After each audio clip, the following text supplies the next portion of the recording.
जय हिंद। आज हम विज्ञान के एक चैप्टर कोशिका से शुरुआत करेंगे। तो देखिए, कोशिका का सर्वप्रथम देख लेते हैं कि कोशिका है क्या। कोशिका ये है क्या? तो एक जीवन की संरचनात्मक तथा कार्यात्मक इकाई है। ये जो कोशिका है ये जीवन की संरचनात्मक तथा कार्यात्मक इकाई है, ठीक है। और इसको जो है तो इंग्लिश में तो सेल कहते हैं।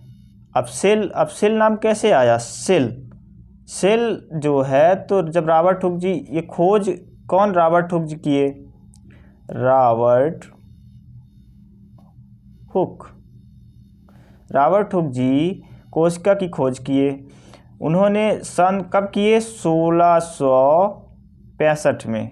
ओके, 1665 में उनको खुद का सूक्ष्मदर्शी यंत्र बनाए थे और अपने सूक्ष्मदर्शी यंत्र में ही उन्होंने उसको रख कर के देखा क्या है, कैसे किए, खोज कैसे किए। थोड़ा चलिए कहानी समझ लेते हैं, उसके बाद बहुत ही बेहतरीन ढंग से समझेंगे। 1665 की बात है। रॉबर्ट हुक जी जो थे तो वो एक पेड़ की छाल को लेकर, छाल मीन्स बार्क, मतलब ये छाल को लेकर के उन्होंने क्या किया कि उसको पतला पतला स्लाइस काटा। और काटने के बाद उन्होंने जो उनका खुद का सूक्ष्मदर्शी यंत्र था, देखिए मैं आपको सूक्ष्मदर्शी यंत्र दिखाता हूँ, फोटो लिया हूँ उसकी, वो दिखाता हूँ उनका खुद का। देखिए ये सूक्ष्मदर्शी यंत्र है, राइट। ये उनका वो क्या किए थे, कांच के टुकड़े वगैरह को पीस करके खुद का बनाए थे। ये हैं रॉबर्ट हुक। और इनकी एक सबसे प्रसिद्ध, ये प्रश्न आता है कि एक बुक्स कौन है रॉबर्ट हुक की बुक्स, प्रसिद्ध बुक्स तो है माइक्रोग्राफिया। इन्होंने माइक्रोग्राफिया जो है तो बुक्स लिखी थी। समझ रहे हैं ना। चलिए अब आगे देख लेता हूँ। आगे कोशिका, ये जैसे पादप, और फोटो आपको दिखाता हूँ। इसमें कोशिका की मैं एक फोटो दिखाता हूँ। ये जैसे ये क्या है? ये है जंतु कोशिका, ये, और ये है पादप कोशिका। देखिए इसी तरह कुछ उनको दिखा था। मैं आपको स्क्रीन जूम करके कुछ दिखाता हूँ। ये देखिए, ये खाली कमरे जैसे लग रहा है। ये क्या हुआ कि जब रॉबर्ट हुक जी ने कोशिका की खोज किए, ठीक है, तो कोशिका की खोज करने के बाद उन्होंने जब सूक्ष्मदर्शी यंत्र में देखे रख के, तो उन्हें कुछ ऐसा दिखने लगा, ये खाली कमरा की तरह। ये बुक्स आप याद कर लीजिए, माइक्रोग्राफिया। और सूक्ष्मदर्शी यंत्र जो बनाए थे उन्होंने, तो वो कांच के टुकड़े वगैरह को कब बनाए थे? 1665 में, ठीक है ना। 1665 में खोज किए हैं। खोज। चलिए हम लोग पहले आगे देख लेते हैं, ठीक है। तो हमने आपको क्या क्या बता दिया फ्रेंड्स। देखिए वैज्ञानिक नाम इनका हो गया साइटो। और अध्ययन क्या हो गया? साइटोलॉजी।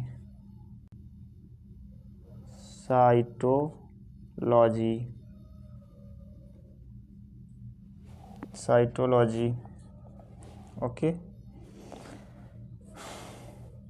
ये हो गया। अब अपन लोग आगे देख लेते हैं।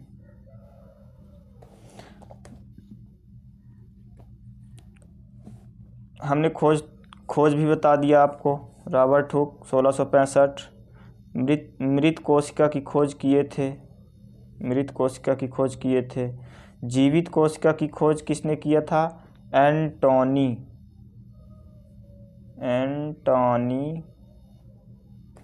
वॉन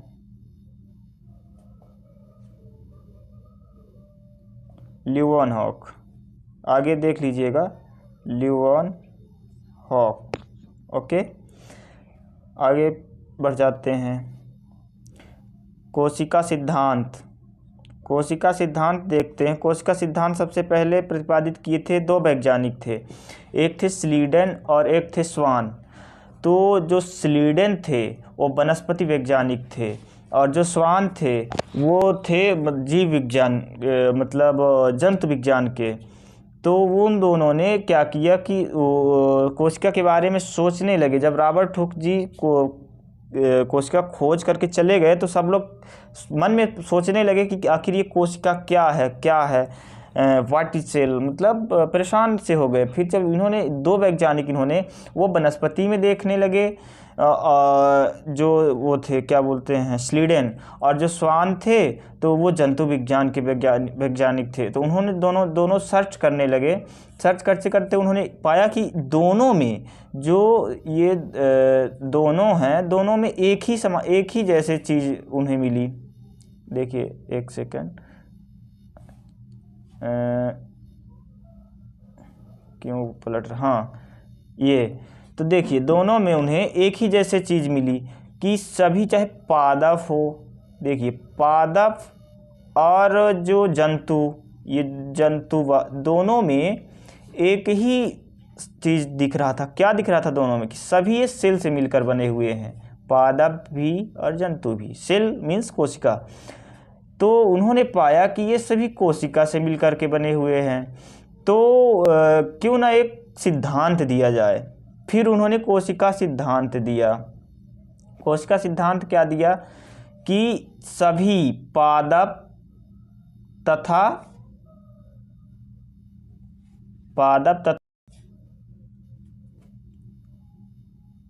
और जंतु दोनों जो हैं तो सभी एक कोशिका से मिलकर के बने होते हैं। यही उनका सिद्धांत था, राइट। मिटा देते हैं, देखिए अच्छे से बता देता हूँ आपको क्या सिद्धांत दिया। देखिए इन्होंने सिद्धांत दिया कि जितने भी जीव हैं, जीव अर्थात हम जीव हैं, और जितने भी पादप हैं, पादप, ये सभी क्या है? ये सभी के सभी कोशिका से मिलकर के बने हुए हैं। कोशिका मीन्स सेल, ओके। तो उन्होंने क्या दिया कि जितने भी जीव और पादप हैं ये दोनों क्या हैं? कोशिका से मिलकर बने हैं। ये क्या है? कोशिका सिद्धांत। ठीक, समझ में आ गया? चलिए, समझ में आ गया होगा तो लाइक भी कर दीजिएगा, और आएगा समझ में, आराम से पढ़ेंगे। हालांकि ये मेरी पहली क्लास है, थोड़ा मैं चलिए आगे देखते हैं।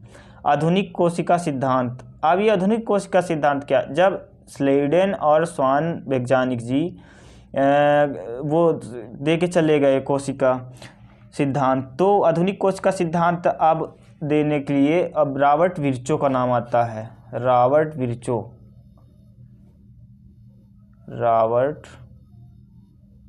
विर्चो यहाँ लिख देता हूँ, रॉबर्ट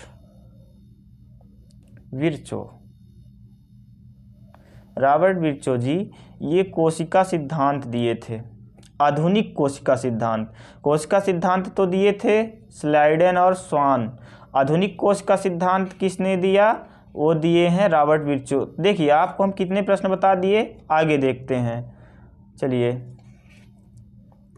अब अपन लोग ये देख लेते हैं कोशिका ओवरऑल सबसे बड़ी कोशिका और ओवरऑल सबसे छोटी कोशिका, ओके। तो देखते हैं, देखिए ये जो सबसे बड़ी कोशिका ओवरऑल कौन सी?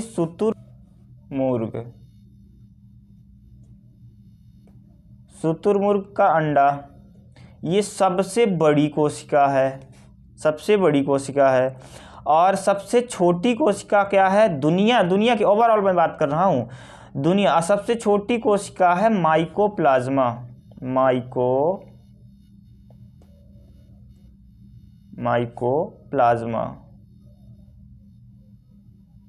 माइकोप्लाज्मा दुनिया की सबसे छोटी कोशिका है।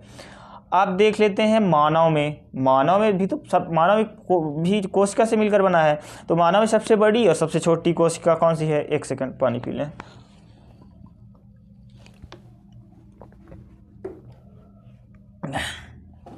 चलिए अब देख लेता हूँ कि मानव में सबसे बड़ी कोशिका और मानव में सबसे छोटी कोशिका। मानव में सबसे बड़ी कोशिका जो होती है तो फीमेल का जो ओवम होता है, रुकिए एक सेकंड इसको मिटा ही देते हैं उसके बाद बताते हैं।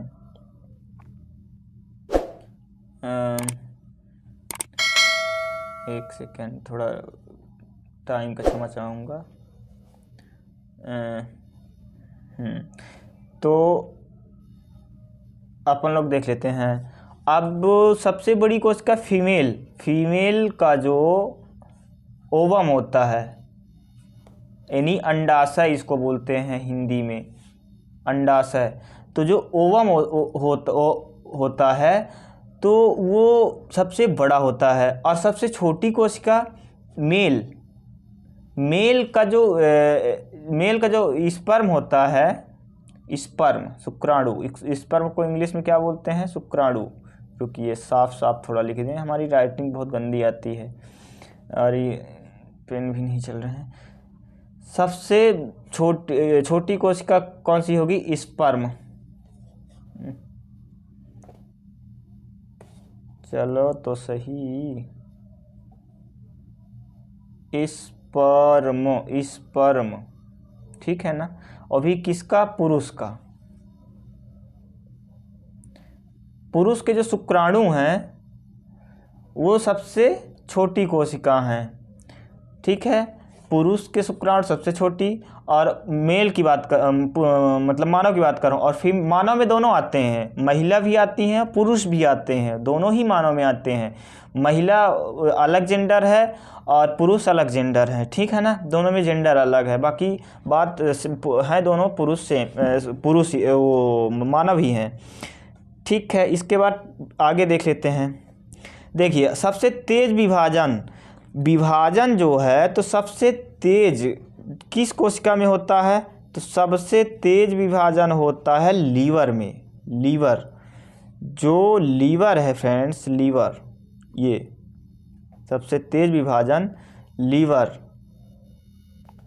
लीवर में सबसे तेज विभाजन होता है। सबसे कम विभाजन कहाँ होता है? सबसे कम विभाजन होता है मस्तिष्क में।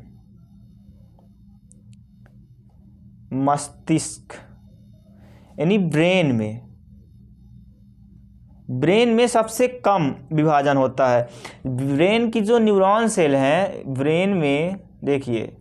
ब्रेन में जो न्यूरॉन सेल हैं, कहाँ, यहाँ बता देता हूँ।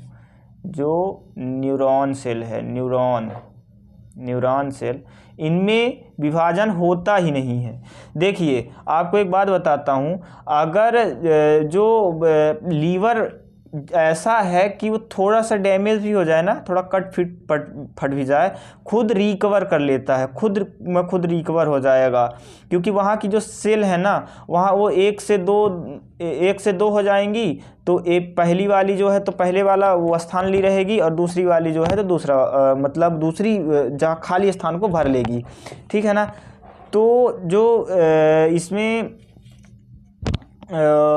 लीवर में सबसे ज़्यादा होता है और मस्तिष्क में होता ही नहीं है। देखिए मस्तिष्क में विभाजन होता ही नहीं, फिर भी ब्रेन कैंसर हो जाता है। वो क्यों? जब अगर मस्तिष्क में कोशिका विभाजन नहीं होता है तो फिर क्यों मस्तिष्क में कैंसर हो जाता है? तो देखिए उसका रीज़न ये है कि मस्तिष्क में एक ग्लियल सेल होती है, उसमें मतलब 90% तो न्यूरॉन सेल होती हैं, बाकी 10%, देखिए 10% क्या होता है उसमें कि ग्लियल सेल होती है। ग्लियल सेल तो 10% वो जो है तो उनमें सेंट्रोसोम होता है, वो अलग मैटर है। वो मैं आपको सेंट्रोसोम वगैरह, लाइसोसोम, ये सब बताऊंगा चैप्टर में धीरे धीरे। बस अभी इतना समझिए, समय आप थोड़ा जल्दी पढ़ते हैं, आगे बढ़ते हैं। देखिए अगर हम बात करें कोशिका की, तो जैसे हमारा शरीर भी ये कोशिका से मिलकर बना है। हम आपको एक कहानी बताते हैं, आपको कहानी के माध्यम से बिल्कुल समझ में आ जाएगा। देखिए जब हम घर बनाते हैं तो हमारा घर कैसे बनता है? छोटी छोटी ईंटों से मिलकर बनता होता है। ईंटें क्या होती है? जो ईंटें होती हैं वो घर की इकाई होती हैं, यूनिट ऑफ सेल होती हैं, ठीक है ना। तो देखिए ईंट, कई सारी ईंटें रहती हैं, मिलती हैं। अगर ऐसे अपन लोग जोड़ दें, देखिए ऐसे ईंटें लगा ऐसे जोड़ दें सीरीज में, ठीक है ना, तो ईंटें मिल करके क्या बना देगी, एक दीवार बना देगी। क्या बना देगी, दीवार बना देगी। अब यही दीवार, यही कई सारी दीवारें मिल करके क्या बना देती हैं, एक कमरे का निर्माण कर देती हैं, ठीक है ना, कमरे का। देखिए कई सारी हमारी ईंट मिलकर के एक दीवार का निर्माण करती हैं, कई सारी दीवार मिलकर के हमारे एक कमरे का निर्माण करती हैं, और फिर कमरे, जब कई कमरे हो जाते हैं ना, जैसे सपोज कि 4 कमरे हो गए तो एक घर हो गया, तो ये फिर घर का निर्माण कर लेती हैं। उसी तरह हमारा कोशिका है। देखिए कोशिका जीवन की ना इकाई है, मतलब एक छोटी सी छोटी यूनिट ऑफ सेल। कोशिका जो जीवन की एक इकाई है, यूनिट ऑफ सेल। तो ये जो कोशिका है ये मिल करके ऊतक का निर्माण करती है। जिस प्रकार ईंट मिल करके एक दीवार का निर्माण करती थी, उसी प्रकार से जो दीवार कमरे का निर्माण करती थी और कमरे घर का निर्माण करते थे, उसी तरह कोशिका ऊतक मिल करके ऊतक का निर्माण करती हैं, और कई सारे ऊतक मिल करके बहुत और एक अंग का निर्माण करते हैं, और कई अंग मिल करके शरीर का निर्माण करते हैं पूर्ण रूप से। तो इतना शायद समझ में आ गया होगा आपको। मैं आपको फिर से समझाने की एक बार और कोशिश करता हूँ, ठीक है ना। जैसे ये कमरा है, घर है, कोशिका है, ऊतक है, अंग है, शरीर है। कैसे, ईंट मिली कई दीवार बना, दीवार मिली कमरा बना, कमरा मिली घर बना, ठीक आया समझ में। उसी तरह कोशिका, फिर ऊतक, फिर अंग, फिर शरीर। आई बात समझ में ना। अक्सर ये प्रश्न आते हैं और आपको हमें पता है कि आपको बिल्कुल ही याद आ जाएगा, मतलब याद हो जाएगा। तो देखिए अब यहाँ भी थोड़ा एक नज़र मार लेते हैं। हालांकि हम यहाँ पे एक नज़र मारे हुए थे, इन्हें ऐसा स्ट्रक्चर रॉबर्ट हुक को दिखा था और वो खुद का सूक्ष्मदर्शी यंत्र ये बनाए थे। देखिए मैं आपको जूम करके दिखाता हूँ, अगर पॉसिबल हो सकता है जितना ज़्यादा से ज़्यादा, तो मैं प्रयास करूँगा आपको जूम करके दिखा देता हूँ मैं। ये देखिए, ये कांच वगैरह को पीस करके उन्होंने यहाँ से, और यहाँ से रुकिएगा, ये बनाए हैं, ठीक है ना। तो उन्होंने ये यहाँ से वो करके और यहाँ पे वार्क रखे थे और वहाँ से देख रहे थे, ये बना करके लेंस वगैरह लगाए थे। तो मतलब चलिए ये भी को ये पादप कोशिका और जंतु कोशिका नहीं बता पाए हैं, वीडियो लंबा हो जाएगा ज़्यादा। अगली वीडियो में हम लोग समझेंगे, बहुत अच्छे से समझेंगे। बहुत कोशिका बहुत बड़ा चैप्टर है देखिए, और वो क्या है कि थोड़ा समय हमारे पास कम है एक्चुअली, तो हम उसको धीरे धीरे ना सबको पढ़ेंगे। देखिए अभी तो कोशिकांग, कोशिका झिल्ली पढ़ेंगे, फिर कोशिका भित्ति पढ़ेंगे, फिर माइटोकॉन्ड्रिया पढ़ेंगे, फिर केंद्रक पढ़ेंगे, फिर उसमें लाइसोसोम पढ़ेंगे, फिर वो जो पानी वैक्यूल्स होता है उसको पढ़ेंगे। मतलब बहुत, कोशिका जो है ना तो एक बहुत बड़ा, अपने आप में एक बहुत बड़ा चैप्टर है। इसको धीरे धीरे अपन लोग ख़त्म करेंगे, पर हाँ भले थोड़ा पढ़ें, पर इतना पढ़ेंगे कि आपको बिल्कुल याद हो जाएगा, ठीक है। चलिए अब अपन लोग आगे बढ़ते हैं। ये तो हम लोग बता ही दिए थे, ये माइक्रोग्राफिया बुक भी बता दिया हूँ आपको, ठीक है ना। चलिए अब आगे, धन्यवाद। आगे हम अगली क्लास में करेंगे, फिर आपसे मुलाकात होगी। बस अभी इतने के लिए धन्यवाद। जय हिंद।